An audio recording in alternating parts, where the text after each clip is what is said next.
Mesdames, Messieurs, bonsoir et bienvenue dans cette édition. Le 14 janvier dernier, le président de la République a procédé au lancement officiel d'un important projet dénommé transfert monétaire.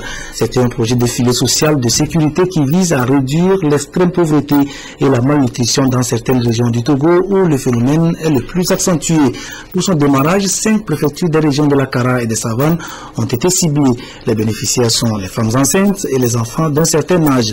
Pour déterminer les régions et repérer le bénéficiaire, il a fallu réaliser une enquête de base dont les résultats ont été présentés aujourd'hui lors d'une réunion à laquelle ont participé des représentants des institutions partenaires sur le projet, à savoir la Banque mondiale et l'UNICEF. Reportage Inès Kéridine, Antoinette Romao-Vovo.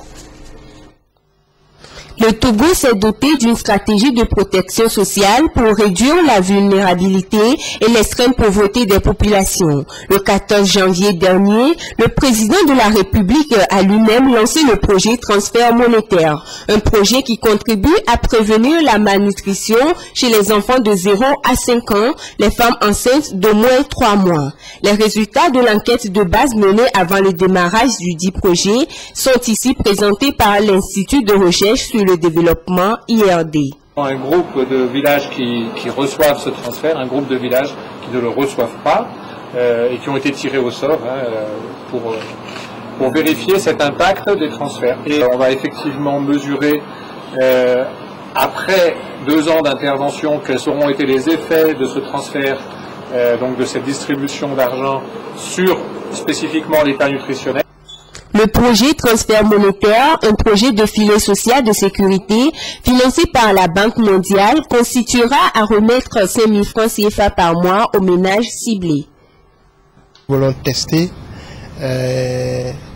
l'effet des transferts monétaires sur l'état nutritionnel des enfants. Ça nous permet de savoir quelle est la situation avant le démarrage des transferts sur le terrain.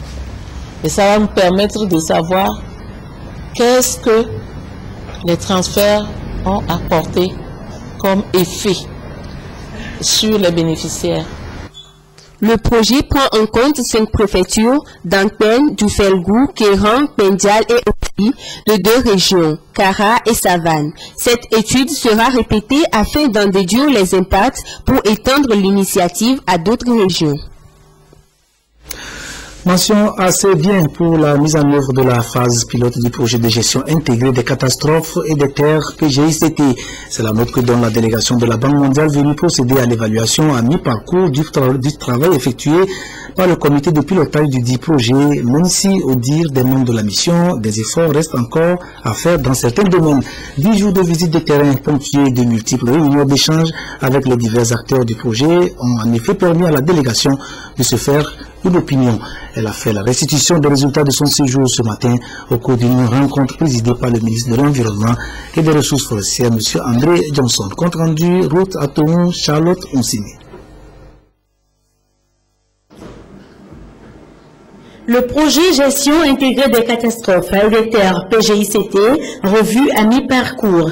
Ici, autorités, partenaires, spécialistes environnementaux et forestiers procèdent à une évaluation après plus de 2 ans de mise en œuvre du projet. Celui-ci sera prolongé de 12 mois, vu les bons résultats enregistrés, mais qui nécessitent l'introduction de nouvelles donnes. Il y a d'autres activités qui restent encore à être réalisées, en plus des activités communautaires, et notamment en matière de gestion protégée, des forêts classées et la gestion aussi durable des bassins versants. En ce qui concerne le système d'alerte précoce, nous pensons que tous les éléments se présentent à l'heure actuelle pour lui permettre d'être opérationnel. La grande recommandation, c'est tout d'abord l'engagement de l'ensemble des acteurs qui sont autour. Et il faut que ces acteurs, par exemple au niveau du système d'alerte précoce, puissent donner le meilleur d'eux-mêmes. Le PGICT est une réponse aux inondations récurrentes, à la sauvegarde de l'environnement et au bien-être des communautés. Pour le pérenniser, 66 nouveaux projets ont été élaborés et devront être exécutés sous peu. La coordination est désormais assurée par le Dr Humpé de la Banque mondiale. Et toujours en rapport avec l'environnement, les catastrophes et les terres, l'on a célébré la semaine dernière la journée mondiale des zones humides. Il s'agissait d'attirer l'attention de l'opinion sur la nécessité de préserver ces espaces à travers une utilisation rationnelle des ressources dont elles regorgent.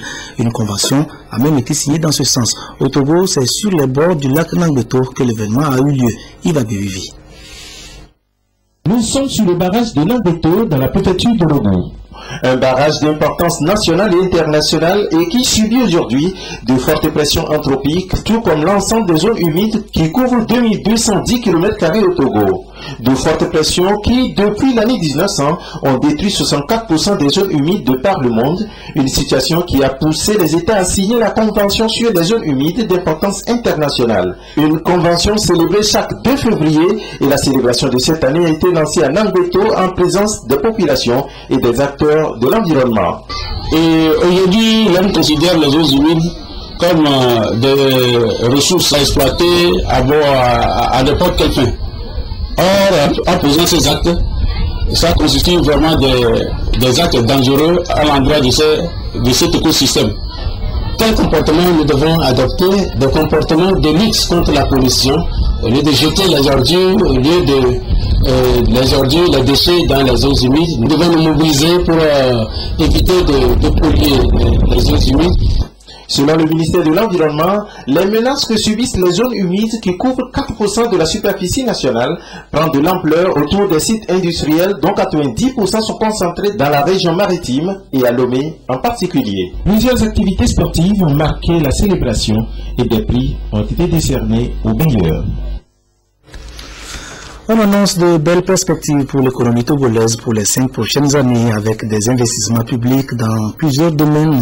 Pour 2015, les prévisions indiquent un taux de croissance de 6,5%, 6 en 2014. Mais d'après les experts, la courbe pourrait poursuivre son ascendance grâce aux différentes politiques de réforme mises en œuvre par le gouvernement et qui attirent les investisseurs.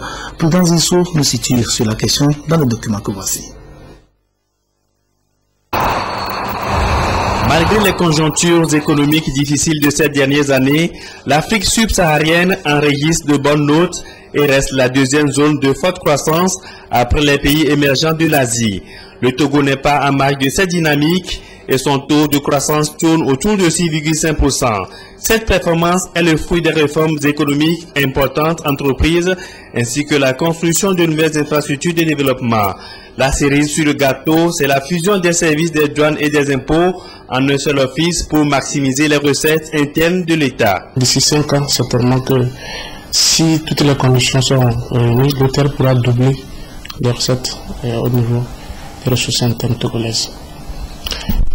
En ce qui concerne le continent terminal, c'est un PPP, un programme partenariat public-privé, qui a permis au Togo d'avoir un port en eau profonde. Donc, c'est des investissements publics-privés qui vont rassurer beaucoup de partenaires, notamment les partenaires du secteur privé et étrangers qui vont plus faire confiance à l'économie togolaise. Le Togo a donc la possibilité de mieux faire avec une participation active du secteur privé grâce à l'implantation de nouvelles banques et industries. Le secteur agricole donnera aussi de bonnes performances. Le Fonds national de la finance inclusive FNFI fait également ses preuves. Plus de 300 000 bénéficiaires déjà pour son premier produit l'APSEF, accès des pauvres aux services financiers. D'autres produits sont annoncés au profit des jeunes et des paysans. Tous ces indicateurs placent le Togo sur une bonne voie et participent à la réduction significative de la pauvreté dans le pays. Toutes les initiatives qui sont prises dans le sens de réduire la pauvreté sont louables.